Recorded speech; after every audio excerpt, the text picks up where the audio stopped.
নমস্কার বন্ধুরা, রিক্তা রান্নাঘরে সবাইকে স্বাগত। আজকের রেসিপি পটলের দোরমা। চলুন শুরু করি। সবগুলো পটল থেকে আমি বীজগুলো বের করে নেব। এইভাবে বীজগুলো আমি বের করে নেব। দেখুন বন্ধুরা, ভালো করে বের হয়ে চলে এসছে। এবার আমি কাজু আর চারমগজ নিচ্ছি, এটাকে আমি ভিজিয়ে রাখবো। পটলের বীজটা মিক্সিতে বেটে নেব। পটলের মধ্যে ভালো করে নুন মাখিয়ে 5 মিনিট রেখে দেব। কড়াইয়ে সরিষা তেল দেব।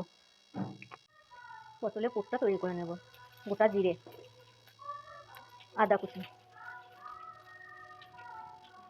রসুন কুচি, কাঁচা লঙ্কা কুচি, ক্যাপসিকাম এবং গাজর কুচি,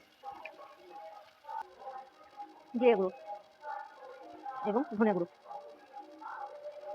হলুদ গুঁড়ো, কাশ্মীরি লঙ্কা গুঁড়ো। ভালো করে এটা নাড়াচাড়া করে ঢাকা দিয়ে সেদ্ধ করে নেব। বেটে রাখা পটলের বীজটা দিয়ে দেবো। আবারও নাড়াচাড়া করে 150 গ্রাম ছানা দিয়ে দেবো। পটলের পুরটা হয়ে গেছে, নামিয়ে ঠান্ডা করে নেব। ওই কড়াই তেল দেবো। নুন মাখিয়ে রেখে দিয়েছি, পটলটা হালকা করে ভেজে নেব।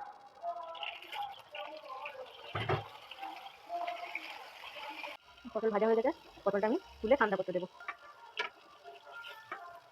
আমি একটা মশলা তৈরি করে নেব। 1 চামচ জিরে গুঁড়ো, 1 চামচ ধনে গুঁড়ো, 1 চামচ হলুদ গুঁড়ো। আমি জল দিয়ে পেস্ট তৈরি করে নেব। পটলগুলো ঠান্ডা হয়ে গেছে, পটলের মধ্যে পুরটা ঢুকিয়ে নেব।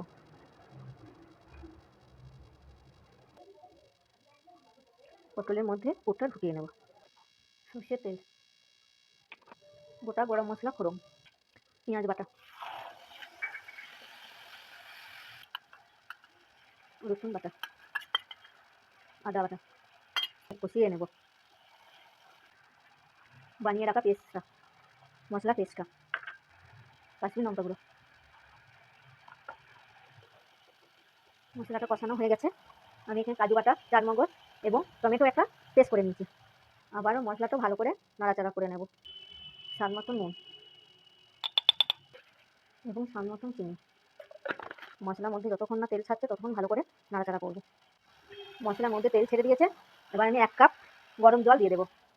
জল ফুটে গেছে, পুর ভরা পটলগুলো দিয়ে দিচ্ছি। ঢাকা দিয়ে 5 মিনিট রান্না করে নেব। 5 মিনিট পর আমার রান্নাটা হয়ে গেছে, আমি এবার নামিয়ে নেব। আমার রান্নাটা যদি ভালো লাগে অবশ্যই লাইক করবেন এবং সাবস্ক্রাইব করবেন।